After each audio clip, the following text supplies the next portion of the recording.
तो दोस्तों हमें एपिसोड की शुरुआत में राघव विलेज का सीन दिखाया जाता है और कॉनी अपने घर के पास खड़ा होता है जहाँ पे उसके घर पे एक छोटे हाथ पैरों वाला टाइटन पड़ा होता है। थोड़ी देर में ही राइनर और बेयरटोल्ड उसके पास आ जाते हैं और पूछते हैं कि क्या कोई जिंदा बचा है। तो कॉनी डरे डरे बोलता है कि नहीं, कोई नहीं मिला। राइनर कॉनी के पास आता है और बेयरटोल्ड वहीं खड़ा रहता है। तभी गैलगर वहां पे आ जाता है और पूछता है कि वहां पे उन्हें कोई बॉडीज मिली। तो ये तीनों बोलते हैं कि नहीं, उन्हें कोई नहीं मिला। तो लिन बताती है कि हो सकता है कि टाइटन आने से पहले ही सारे के सारे निकल चुके हो। ये सुन के कॉनी को काफी ज्यादा अच्छा लगता है, लेकिन यहाँ पे गैलगर सोचता है कि ऐसा कैसे हो सकता है। अगर सारे लोग भाग भी गए थे तो टाइटन्स खाली घरों को क्यों तबाह करेंगे, और यहाँ पे तो किसी खून वून का भी निशान नहीं है। और चलो मान भी लेते कि वो भाग गए होंगे तो वो अपने घोड़े इधर क्यों छोड़ के गए।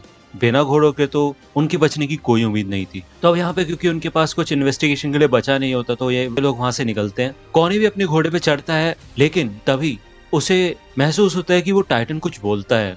वो टाइटन कॉनी को बोलता है वेलकम होम। तो कॉनी काफी डरा डरा होके उस टाइटन को देखता है, लेकिन तभी रायनर उसके पास आता है और कहता है कि चलो सब चल रहे हैं, हमारे साथ चलो। लेकिन कॉनी अपना पॉइंट रखने की कोशिश करता है और वो अपनी मॉम के बारे में बात करता है, लेकिन यहाँ पे रायनर गुस्सा हो जाता है और वो बोलता है कि तुम्हें समझ नहीं आता, ये मिशन ज्यादा इंपॉर्टेंट है और कई लोगों की जिंदगी दांव पे लगी है। तो कॉनी रायनर की बात समझ जाता है और वो गैलगर के स्क्वाड्स के साथ वहां से निकल जाते हैं। तो अब यहाँ पे हमें वॉलरोज का सीन दिखाया जाता है और टाइटन दिखने के 7 घंटे बाद यहाँ पे नानाबा की टीम होती है और उन्होंने उस एरिया के सारे टाउन्स में लोगों को बता दिया होता है कि ये जगह खाली कर दो। तो अब उनका अगला टास्क होता है वॉलरोज में जहाँ पे भी छेद हुआ है उस जगह को ढूंढना जिधर से टाइटन आ रहे हैं। भले इमिर नानाबा से कहती है कि क्रिस्टा और उसको घर जाने दो क्योंकि उनके पास तो लड़ने के लिए कोई गेयर भी नहीं है, वरना तो वो टाइटन का खाना ही बन जाएंगे। लेकिन नानाबा मना कर देती है और वो कहती है कि हो सकता है कि आगे चल के हमें इंटीरियर में कोई रिपोर्ट भेजनी हो तो उसके लिए तुम दोनों काम आओगे। क्रिस्टा एमिर से बोलती है कि तुम्हें मेरी चिंता करने की कोई जरूरत नहीं है, मुझे पता है कि इन सब चीजों में रिस्क है। लेकिन क्रिस्टा एमिर से कहती है कि तुमने स्काउट रेजिमेंट ज्वाइन क्यों किया।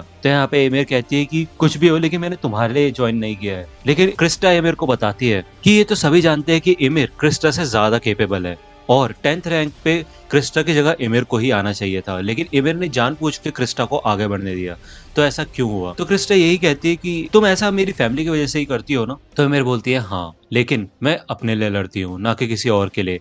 तो ये सुन के क्रिस्टा को काफी खुशी होती है। तो यहाँ पे हमें 2 घंटे बाद का सीन दिखाया जाता है जहाँ पे गैरिसन द्वारा एक डिफेंसिव लाइन बनाई गई होती है और ये लोग टाइटन से लड़ रहे होते हैं। यहाँ पे कैप्टन किड्स कैनन को संभाल रहा होता है और दूसरी ओर रिको उस टाइटन को मार गिराती है। ये सारे के सारे लोग काफी खुश होते हैं, लेकिन रिको कहती है कि हम 1-2 टाइटन्स को तो संभाल सकते हैं, लेकिन हमारी कमजोरी यही है कि अगर यही टाइटन्स काफी बड़ी मात्रा में आएंगे तो हमारे लिए मुश्किल हो जाएगी। और तो और रिको को इस पूरे अटैक में कुछ ना कुछ तो गड़बड़ लग रही होती है। दूसरी ओर हमें कैप्टन हानस का सीन दिखाया जाता है और कैप्टन हानस को भी कुछ गड़बड़ लग रही होती है। ये लोग वॉल रोज के पास होते हैं और ये सर्च कर रहे होते हैं कि कहां से वॉल टूटी है, लेकिन उन्हें अभी तक एक भी टाइटन नहीं दिखा होता है। तो वो और भी ज्यादा टेंशन में आ जाते हैं। तो हमें उसी रात का सीन दिखाया जाता है टाइटन दिखने के 11 घंटे के बाद। गैलगर की टीम यहाँ पे वॉल रोज के पास उस टूटे हुए एरिया को ही ढूंढते हुए आगे बढ़ रही होती है, लेकिन चारों ओर अंधेरा होता है। गैलगर को इसी बात का डर लग रहा होता है कि किसी भी पल एक टाइटन उनके सामने आ सकता है और उन पर अटैक कर सकता है, क्योंकि इस अंधेरे में कुछ भी दिखाई नहीं दे रहा है और हम जितना ज्यादा उस छेद के करीब जाएंगे उतना ज्यादा टाइटन्स का खतरा बढ़ेगा। लेकिन तभी गैलगर को सामने से नानाबा की टीम आते हुए दिखती है और नानाबा गैलगर से पूछती है कि क्या तुम्हें वो छेद मिला। लेकिन गैलगर मना करता है और इन दोनों को ही कहीं से भी छेद नहीं मिला होता और इन्हें ये भी लगता है कि हो सकता है इन्होंने मिस कर दिया हो। लेकिन हैनिंग बोलता है कि इतना बड़ा होल जहां से टाइटन निकल जाए इतनी आसानी से मिस नहीं हो सकता। ये लोग फिर से सर्च करने के लिए कहते हैं, लेकिन इनके घोड़े भी थक चुके होते हैं और ये लोग खुद भी थक चुके होते हैं।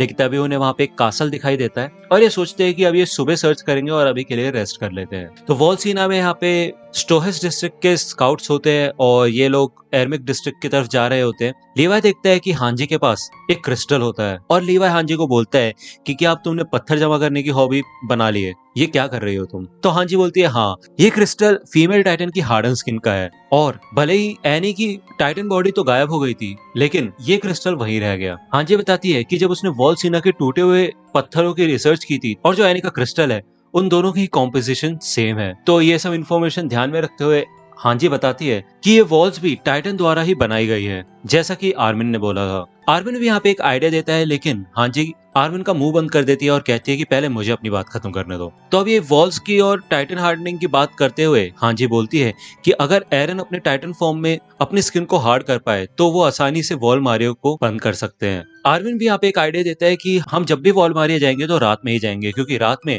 टाइटन्स हिल डुल नहीं सकते। भले ही एरन को अपने ऊपर इतना भरोसा नहीं होता कि वो ये काम कर पाएगा या नहीं, लेकिन लीवाई उसे बताता है कि हमारे पास और कोई चारा भी नहीं है और इंसानियत को बचाने के लिए तुम्हें ऐसा करना ही पड़ेगा। तो एरन उनकी बात मान लेता है और वो ऐसे भी वो बोलता है कि सारे के सारे राज उनके घर के बेसमेंट में छुपे हुए हैं, तो हमें वहां जाना ही होगा। कुछ समय बाद ये लोग एर्मिक डिस्ट्रिक्ट पहुंच जाते हैं और एर्मिक डिस्ट्रिक्ट के सड़कों पे बेघर लोग वहां से जा रहे होते हैं। निक उनको देख के चौंक जाता है और लीवाई निक को याद दिलाता है कि यही हमेशा होता है जब भी कोई वॉल टूटती है या फिर कोई भी बुरी खबर आती है, और इसमें ऑर्डर ऑफ द वॉल्स की भी गलती है और आगे भी ऐसा ही होता रहेगा अगर चर्च अपना मुंह बंद रखेगा तो। इसके बाद हांजी निक से पूछती है कि अभी भी तुम्हारा मन बदला या फिर तुम पहले की तरह रहोगे, लेकिन निक यही बोलता है कि वो कुछ नहीं बता सकता। लेकिन जाने से पहले वो एक बात जरूर बताता है। वो कहता है कि एक स्काउट है जिसने इसी साल रेजिमेंट में ज्वाइनिंग की है और वो वॉल्स के सारे राज बता सकता है जो कि हम नहीं बता सकते। तो जैसे ही निक ये बात बोलता है वहां पे साशा आ जाती है वॉल रोज से एक मैसेज लेके हांजी के लिए। भले ही एरन, मिकासा और आर्मिन समझ जाते हैं कि निक किसकी बात कर रहा है और हांजी को ये पता होता है कि अगर वो स्काउट रेजिमेंट में है तो वो अभी फ्रंट लाइंस में ही लड़ रहे होंगे। तो ये लोग जब वहां से निकलते हैं तो साशा अपना मैसेज हांजी को देती है और हांजी साशा को एक स्टीम पोटैटो देती है। तो हांजी बाकी रिक्रूट से पूछती है कि तुम्हें क्या लगता है वो है कौन। तो वो बताते हैं कि वो हाइट में छोटी है और उसके सुनहरे बाल हैं और ज्यादातर वो इमेर के साथ ही देखी जाती है। भले ही उस लड़की को हांजी नहीं जानती होती, लेकिन हांजी को ये नाम जरूर याद होता है, इमेर। तो यहाँ पे उटगार्ड कैसल का हमें सीन दिखाया जाता है और राइनर इमेर के पास होता है स्टोरेज रूम में और ये लोग किसी बारे में बात कर रहे होते हैं, जिसके बाद इमेर राइनर को घूर के देखती है। अब ये कन्वर्सेशन हमें पूरी नहीं दिखाई जाती क्योंकि उससे पहले ही लेन आ जाती है और सबको आके जगा देती है और उन्हें छत पे लेके जाती है। वहां पे हमें दिखाया जाता है कि चारों ओर से टाइटन्स ने इनके कासल को घेर लिया होता है और ये लोग इस बात पे ज्यादा शॉक हो जाते हैं कि बिना सनलाइट के ये सारे टाइटन्स हिल कैसे पा रहे हैं। कॉनी बीस्ट टाइटन को देख के चौंक जाता है और बीस्ट टाइटन वॉल रोज की तरफ बढ़ रहा होता है। ये सबके सब उसे देख के चौंक जाते हैं। अब नीचे जो टाइटन मौजूद होते हैं वो टावर पे हमला करना शुरू करते हैं और यहाँ पे हमें फिर से एर्मिक डिस्ट्रिक्ट का सीन दिखाया जाता है और हांजी सबको प्लान बता देती है और निकलने से पहले लीवाई आर्मिन से कहता है कि तुम हांजी के साथ कोऑपरेट करना और कोई अच्छा सा प्लान बनाना, और लीवाई मिकासा से बोलता है कि तुम किसी भी कीमत पे एरन की रक्षा करना। और दूसरी ओर हमें फिर से उटगार्ड कैसल का सीन दिखाया जाता है और यहाँ पे गैलगर खड़ा होकर डरने लग जाता है क्योंकि ये सारे के सारे टाइटन्स दरवाजा तोड़ने लग जाते हैं।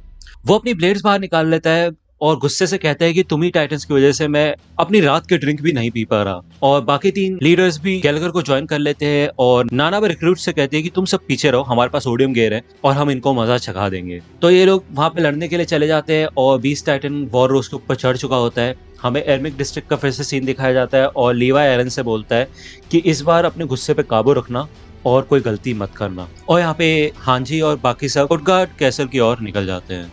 तो दोस्तों आज की वीडियो के लिए सिर्फ इतना ही। आई होप कि आपको ये वीडियो पसंद आई होगी। अगर आपको ये वीडियो पसंद आई हो तो प्लीज लाइक कीजिए, अपने दोस्तों के साथ शेयर कीजिए और मेरे चैनल को सब्सक्राइब करना मत भूलेगा। और अगर आप मुझे कांटेक्ट करना चाहते हैं तो आप मुझे इंस्टाग्राम पे कांटेक्ट कर सकते हैं। मेरे पेज की लिंक आपको डिस्क्रिप्शन में मिल जाएगी। मिलता हूँ आपसे अगले वीडियो में, तब तक के लिए गुड बाय।